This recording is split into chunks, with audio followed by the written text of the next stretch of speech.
Hello, everyone, and welcome to the F1 show on the Sports with Sadaji and Friends YouTube channel. And today we are here to review last Sunday's snooze fest, or I should say the Singapore Grand Prix. Well, everyone expected a very dull race because Singapore does not generally throw out or have very exciting races.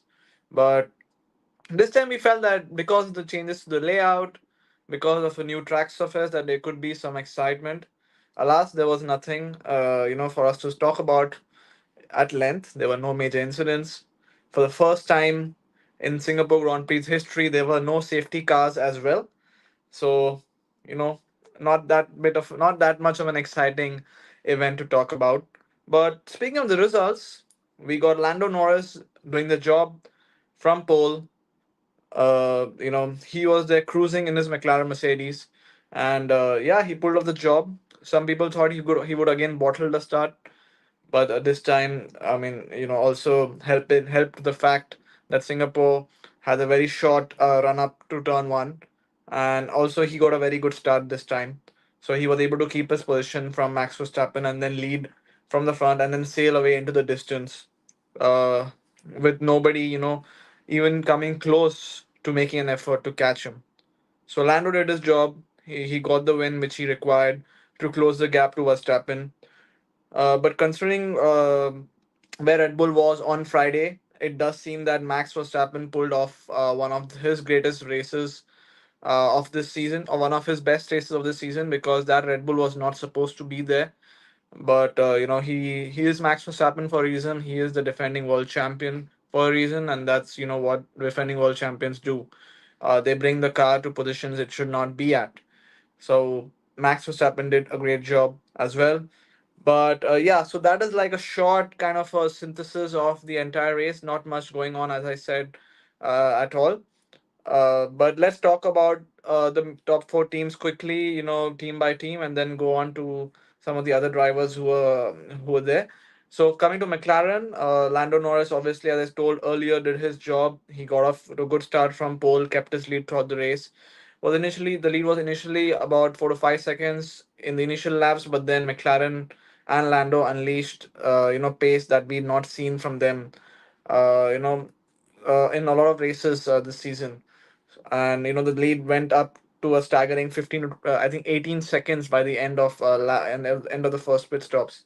And then Lando never looked back. He did have a few small incidents, kissing the barrier on few occasions, almost trying to bottle it for some reason when there was no pressure on him, but that never happened in the end, and he sailed through to victory comfortably, ahead of anybody else. And in the second McLaren, Oscar Piastri, he started P5 and then gradually got up to P3, and then came close to challenging Verstappen towards the end, but then McLaren held him back to conserve the tires and conserve the engine as well. So good job from Oscar Piastri as well after a disappointing quali session where he should have probably been in the top three, but he ended up being P5. But then with the better tire strategy and a much better tire offset than the Mercedes in front of him, he pulled off a few good overtaking moves there on Hamilton and Russell and got up to P3. So good job from Oscar in the second McLaren. And with that, Lando is now about 52 points behind Verstappen in the Drivers' Championship. So I would say it's not really still a championship fight going on, but at least the gap is coming a little down race by race. So I would say from the fans perspective it's good that there's something to talk about at every race. But also that Lando Norris is doing his job, and he's doing the job that the McLaren car should be doing at this point, which is winning every race from now until the end of season. So we'll see if that momentum keeps going on or not. And then McLaren do have a healthy lead now in the constructors' championship, about 40 to 50 points, which it seems like they are not going to bottle it, or they're not going to lose it at any time throughout the season. So it does seem that they are on their way to their first constructors' title since 1998, which speaks volumes of how long it's been since they won the constructors' championship. But fortunes turn around for F1 teams, and so it has for McLaren as well. So yeah, all in all, good stuff from the McLaren boys there. And then coming to Red Bull, Max Verstappen P2, Sergio Perez P10. Verstappen drove like a champion. He had a champion's drive in that race. He was not supposed to be up there firstly in qualifying based on how Red Bull looked in the practice sessions. But he pulled off a brilliant qualifying lap. Red Bull did up some overnight setup changes from the Friday leading up to quali on Saturday, and that resulted in Verstappen, Verstappen's brilliance, as well as the car being set up to the perfect conditions, and that got him up to P2, and then he never lost that lead. Um, I mean, just the normal strategy which should be employed at Singapore was done by Red Bull, and got him through to P2. It didn't help that there were people behind like Lewis Hamilton who were we'll talk about in just in a bit was starting on a soft tire which probably degrades in about 8 laps, and then he didn't have any challenges past that. So that's Max Verstappen's race. He did lose points to Lando Norris this race. He could have lost one more, but I mean something played out in terms of the fastest lap strategy, which we'll talk about as well later on. But apart from that, good stuff from Max. Now a 4 week break for Red Bull to sort out the issues and get back to McLaren or get closer to McLaren in the last 6 races coming up. Speaking of Sergio Perez, just nowhere in the race. He started a lonely P11, I think, and ended up being P10.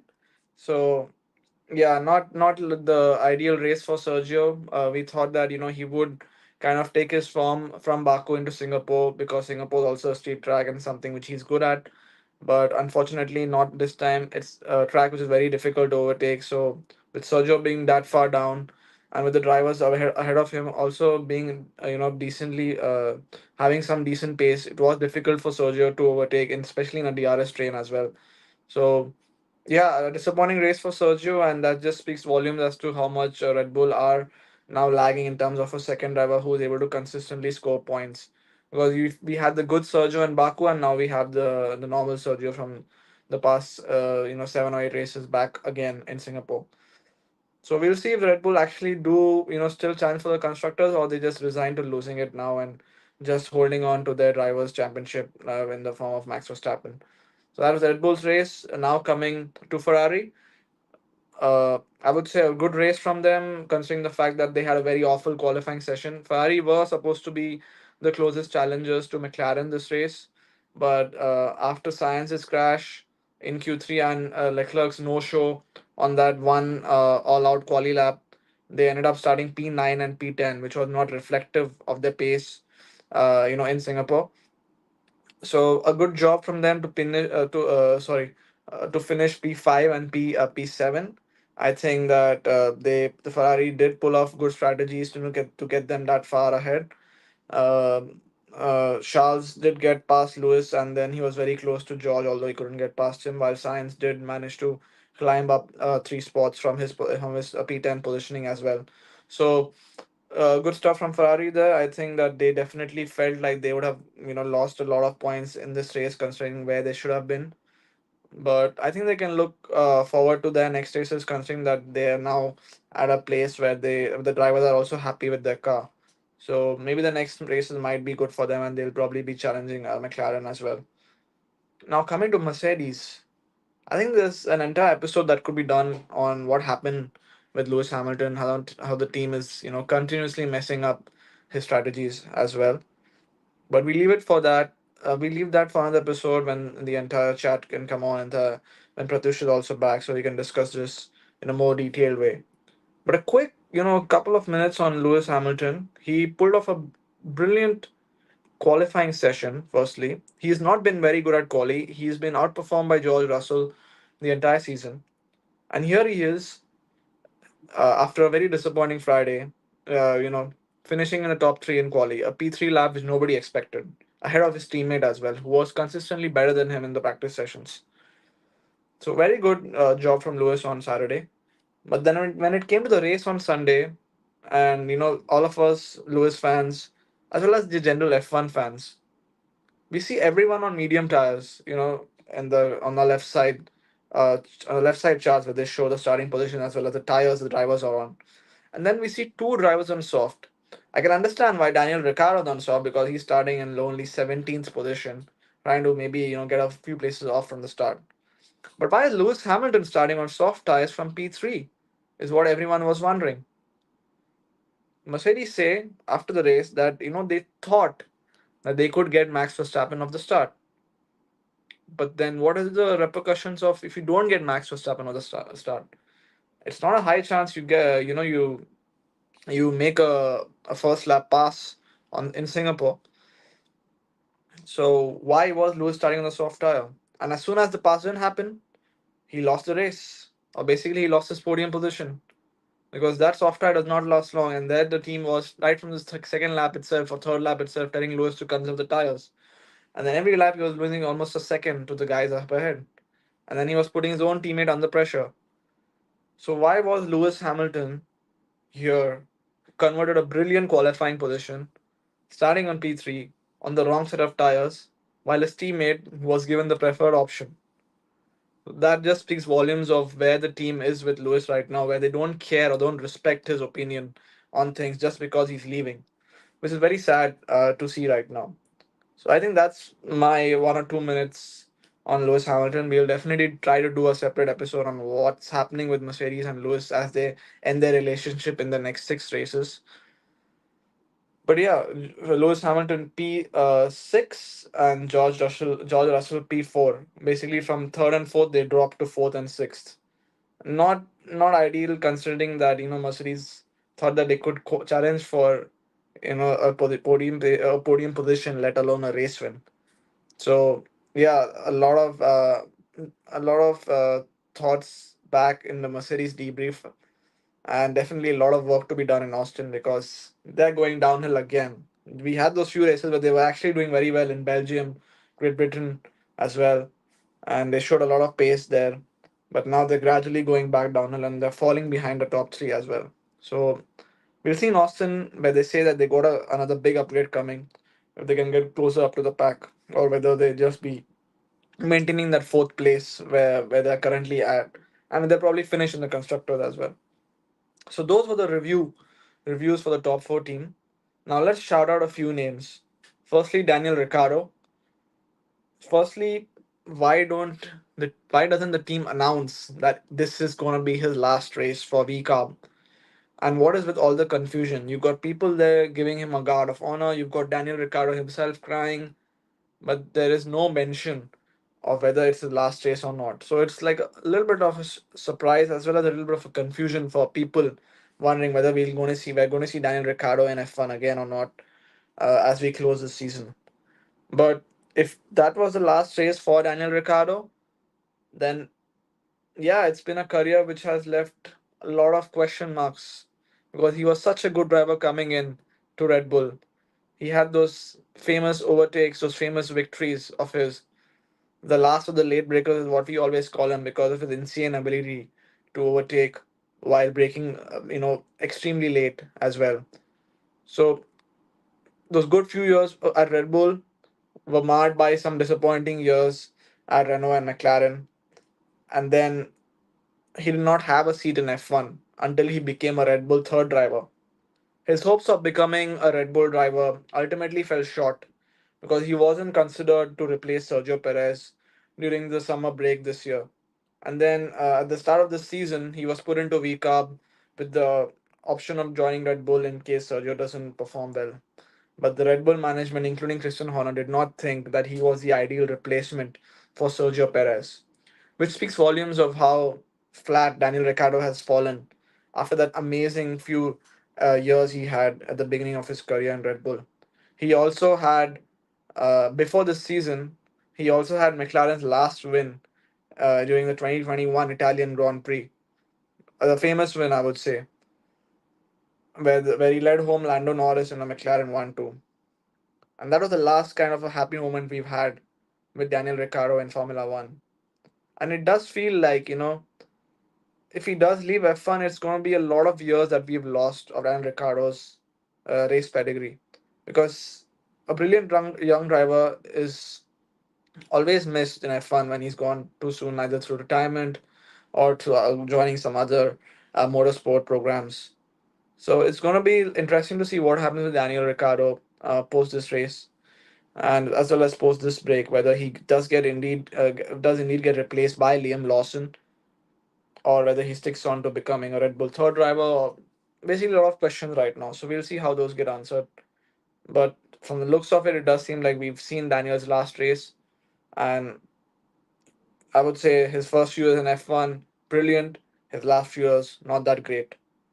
So it does feel like we've lost a racer at it, who was at his lowest and not his highest.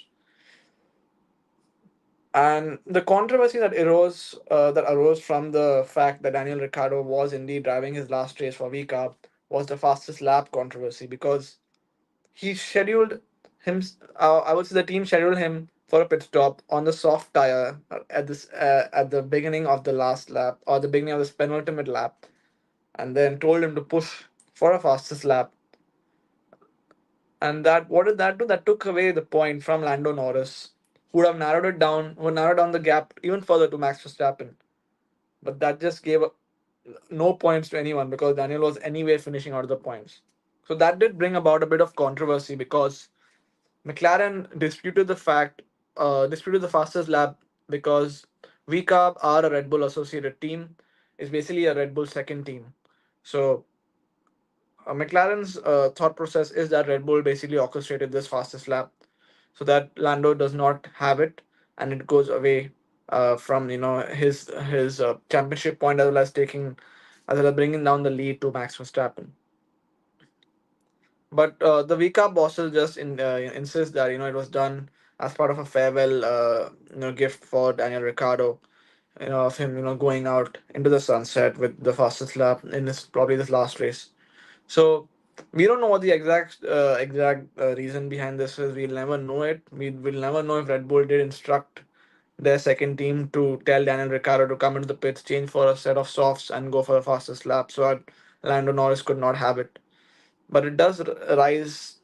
Does give rise to a certain question in terms of whether F1 should indeed allow two teams to be controlled by a single owner, and whether this is fair in the spirit of F1, in terms of two teams getting controlled, so that they could intervene in situations like this, which could cause chaos in a championship fight as well. We saw the same thing in 2021 as well, when Lewis Hamilton and Max Verstappen were fighting for the championship, and there were quite a few number of occasions where Max Verstappen had to pass AlphaTauri, but then that pass became very easy, and whereas Lewis Hamilton, the pass was not easy. There were times when the drivers were indeed of the second team were indeed putting up quite a big challenge for him. So I'm guessing that there is something to do in terms of the second team coming into the picture to help the first team, but probably we'll never know that. But just my 2 cents on it. And apart from Daniel Ricciardo, we did have Franco Colapinto actually having the most exciting or most entertaining aspect of the race, when he dive bombed 4 cars into the first corner cleanly. I would say cleanly. He did not do any mistake there. He got to the corner first, did not outbreak himself, did not cause any drivers to go to the track as well. He got the corner right, and we just seen a rise of another great driver, probably in Franco Colapinto, who is extremely fearless. And it another we have more questions and than answers, because his rise is taking place so quickly that we wonder if he's going to have a seat in F1 next season, because right now Williams is completely logjammed in their in their 2025 driver lineup with Alex Albon and Carlos Sainz both. But here we see the rise of Franco Colapinto, who is probably destined for an F1 seat, but we don't know with who right now, because there is nobody. There's no seat at Williams where he's currently driving, and there's the other teams still waiting for him, are waiting to take a chance on him. So we have to see. It's going to be it's going to be a next 6 races going to decide whether Franco Colapinto is indeed going to have a drive in 2025, or whether he'll probably be a Williams stand-in driver next season, and then say if one of Alex Albon or Carlos Sainz do not do well in 25, takes one of their place for 26. But really amazing stuff again from Franco Colapinto, who's quickly rising as one of F1's great young prodigies at this point. And yeah, I think that was the probably the most noteworthy moments of the Singapore Grand Prix. I think that going 20 minutes on this show to talk about the Singapore Grand Prix is also a big achievement from my side because there was barely 5 to 7 minutes to talk about in this race. I also feel for the fans who who watch this race either on TV or in person, because this race does not really throw up many overtakes, and this 2024 edition was nothing different. So I personally have gone to the Singapore Grand Prix in 2021 or 2022 when there was a race there for the first one after the COVID outbreak, and that was not a great event to be honest. And I have decided against going to any Singapore Grand Prix further unless they do some major changes. But it does seem that even irrespective of any changes they're doing in the track, there's nothing that's improving the overtaking, unfortunately. So we'll see if that changes in a year or two or something along those lines. But for 2024 edition, I think this was all that was there in the race. And we have another 4 week break till the next race in Austin, which is kind of ridiculous, right? You just had a 3 week break in the summer, or a summer shutdown basically in August. And here we have two races after the break and again a 4 week break. So that's kind of ridiculous, I would say. I think F1 does need to look into the fact that it's very weird to space out the races after having such long breaks and then have a triple header immediately after this. I would rather have a 2 week break and then schedule a race after that rather than have a 4 week break and schedule a triple header after that. But I guess the FI or the FOM who was handling this have different thoughts on their mind as to why they come up with this kind of a ridiculous schedule.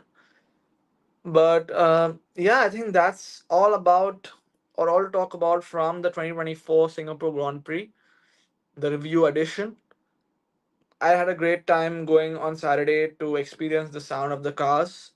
Personally, I did not want to attend the race, and that's the reason you would have seen my Instagram stories outside the track, trying to get in some shots and trying to put it on my stories as well. And I did manage to get in a few decent shots and listen to the sound of the car that was like amazing from an outsider to get to glad close without a ticket to the F1 track.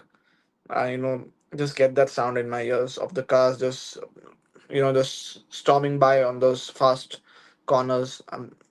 So that was fun.